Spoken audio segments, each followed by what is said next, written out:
আমরা ব্যর্থহীন ভাষায় বলতে চাই, বাংলাদেশ খেলাফত মজলিস প্রচলিত গণতান্ত্রিক রাজনীতিতে কিঞ্চিত অংশগ্রহণ করলেও আমাদের প্রকৃত লক্ষ্য এবং চূড়ান্ত গন্তব্য হলো জমিনে খেলাফত প্রতিষ্ঠা করা।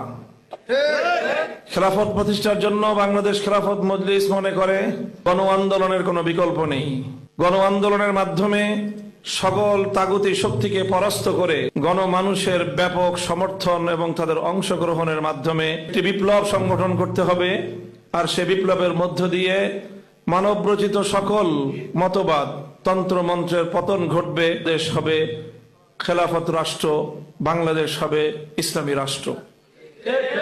প্রিয় সাথী ও বন্ধুগণ, বিগত সময়ে দীর্ঘ শতাব্দীকাল ধরে আমরা আমাদের এই মাতৃভূমি, আমাদের এই ভূখণ্ডে আমরা ইসলামী রাষ্ট্র প্রতিষ্ঠার জন্য অনেক চেষ্টা, সাধনা, ত্যাগ এবং কোরবানি স্বীকার করেছি।